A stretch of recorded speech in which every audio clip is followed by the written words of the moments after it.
गोरखपुर नाम का एक गांव हुआ करता था। उस गांव में ज्यादा लोग नहीं रहते थे। उस गांव में एक गर्भवती विधवा औरत रहती थी। उस औरत का नाम कमला था। कमला अपने घर में अकेली रहती थी। उसके पति की सारी जायदाद उसके नाम हो गई थी, पर सभी गांव वाले उस औरत को मनहूस औरत समझा करते थे और सभी उससे नफरत किया करते थे। एक बार कमला राशन की दुकान पर खाने का सामान खरीदने जाती है। भैया जी, जरा 1 किलो दाल चावल देना। अरे हाय हाय हाय हाय हाय, अरे मनहूस औरत, मेरी दुकान में अपशुकन करवाने आ गई क्या? हैं? चल जा यहाँ से, मैं कुछ नहीं देने वाला तुझे। भाग भाग यहाँ से, चल जा निकल। भैया जी ऐसा मत कहिए, मैं गर्भवती हूँ, मुझे खाने की बहुत जरूरत है, मुझे खाना दे दीजिए। दुकानदार कमला को वहाँ से धक्के मारकर भगा देता है। तभी कमला रोते रोते उस गांव के किन्नरों के इलाके में आ जाती है। गांव वाले किन्नरों को उसी इलाके में रखा करते थे, क्योंकि वो लोग किन्नरों को पसंद नहीं करते थे और उनके इलाके में रहने से मना करते थे। तो किन्नरों ने उसी गांव में अपना एक इलाका बना लिया था। जब किन्नर लोग देखते हैं कि एक गर्भवती महिला रोते रोते उनके इलाके में आ गई है, तो सारे किन्नर कमला के पास जाकर उसका हाल पूछने लगते हैं। क्या हुआ बहन, तुम्हारी गर्भवती अवस्था में इतनी बुरी हालत कैसे है? तुम रो क्यों रही हो? तुम डरो मत, हम तुम्हें कोई नुकसान नहीं पहुंचाएंगे। तुम शांत होकर सब बताओ कि हुआ क्या है। मैं कमला हूँ, मैं गांव के दूसरे इलाके से आई हूँ। 2 महीने पहले ही मेरे पति की मौत हुई है। मुझे गांव के लोग मनहूस मानते हैं, क्योंकि मैं विधवा हूँ और गर्भवती भी। वहाँ के लोग मुझे खाने के लिए कुछ बेचने के लिए भी तैयार नहीं, जिससे मेरा गुजारा नहीं हो रहा था। कोई बात नहीं कमला, हम तुम्हारा ख्याल रखेंगे। किन्नर लोग कमला को एक खाली घर में रहने के लिए जगह दे देते हैं और उसकी देखभाल भी करते हैं। कुछ ही महीने बाद कमला अपने बच्चे को जन्म देती है, पर अफसोस, कमला बच्चे को जन्म देते ही अपनी जान गंवा देती है। जब सब किन्नर बच्चे को देखते हैं तो बहुत खुश हो जाते हैं, क्योंकि वो बच्चा भी किन्नर ही था।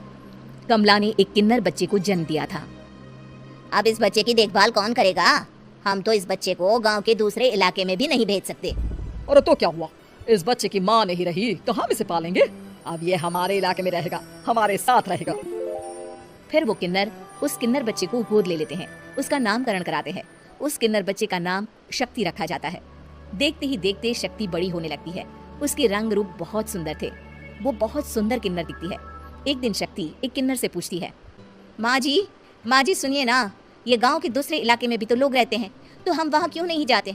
हम उनसे अलग क्यों रहते हैं? शक्ति, क्योंकि वो लोग हमारे जैसे नहीं, वो लोग हमें पसंद नहीं करते, इसीलिए हम उनसे अलग रहते हैं। क्यों? वो हमें क्यों पसंद नहीं करते?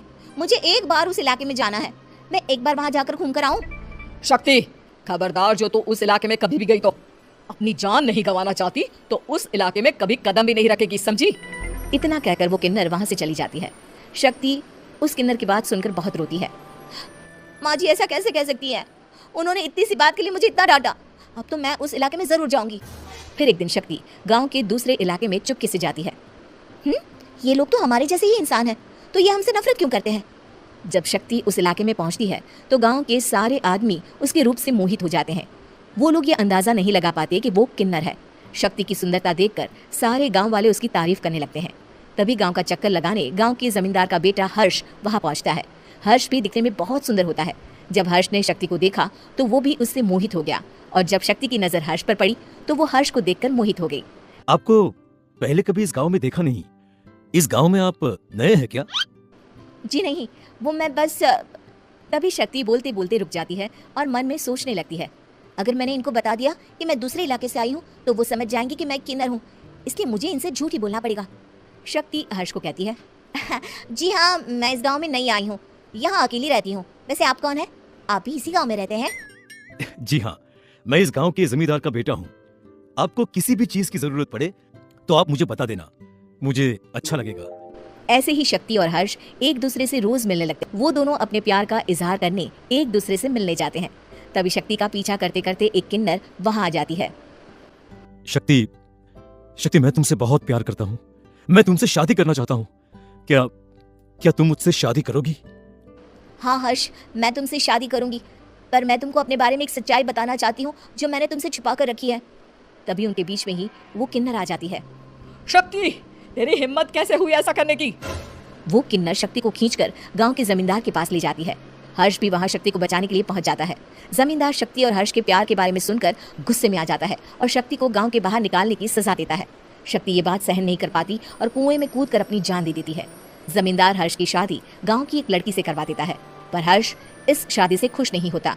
शक्ति अपना बदला लेने के लिए मरने के बाद किन्नर चुड़ैल बन जाती है। अब मैं इन गांव वालों को नहीं छोड़ूंगी, अब इनसे मैं अपने प्यार का बदला लूंगी। किन्नर चुड़ैल गांव वालों को परेशान करना शुरू कर देती है। एक बार वो रात को गांव के खेतों में पहुंच जाती है और वहां आग लगा देती है। सारी फसल जल के राख हो जाती है। जब एक आदमी रात को उठकर देखता है कि खेत में आग लग गई है तो वो वहां पहुंच जाता है। वो देखता है कि खेतों के बीचों बीच एक किन्नर चुड़ैल खड़ी है और वहां खड़े होकर ताली बजा रही है। गांव वाला किन्नर चुड़ैल को देखकर बेहोश हो जाता है। जब सुबह उस आदमी को होश आता है तो वो सीधा जमींदार के पास जाता है। अरे जमींदार साहब, अरे वो किन्नर चुड़ैल ने मेरी सारी फसल चला दी। अब मैं क्या करूंगा, क्या होगा मेरा? जमींदार चुड़ैल किन्नर का नाम सुनते ही सब कुछ समझ जाता है। अब वो बहुत डर जाता है। उसी रात को जब जमींदार डर के मारे अपने कमरे में सो नहीं पाता, तभी वहां अचानक से किन्नर चुड़ैल आ जाती है। किन्नर चुड़ैल जोर जोर से जमींदार के आगे खड़ी होकर हंसने लगती है और ताली बजाने लगती है। जमींदार उस डरावनी किन्नर चुड़ैल को देखकर बहुत डर जाता है। तूने मेरे साथ बहुत बुरा किया, अब मैं तुझे जान से मार दूंगी। नहीं नहीं नहीं नहीं, मुझे माफ कर दो, मुझे मत मारो। मैं कभी ऐसा दोबारा नहीं करूंगा। अब तुम जो बोलोगी वही मैं करूंगा। ठीक है, मैं चाहती हूँ कि किन्नर इलाका गांव के इलाके से जुड़े और गांव का कोई भी आदमी किन्नर समाज से द्वेष ना करे, उससे नफरत ना करे, नहीं तो मैं सारे गांव को मार दूंगी।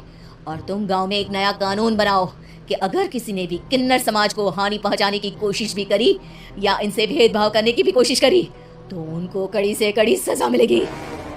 हाँ, मैं ऐसा ही करूंगा। तुम जो बोलोगी वो मैं करूंगा, पर मुझे जाने दो प्लीज। तब वो किन्नर चुड़ैल वहां से चली जाती है। गांव का जमींदार किन्नर चुड़ैल का कहा मानते हुए दोनों इलाकों को एक कर देता है और नया कानून भी लागू कर देता है। तब से वहां किन्नर समाज और बाकी गांव वाले शांतिपूर्वक रहने लगते हैं।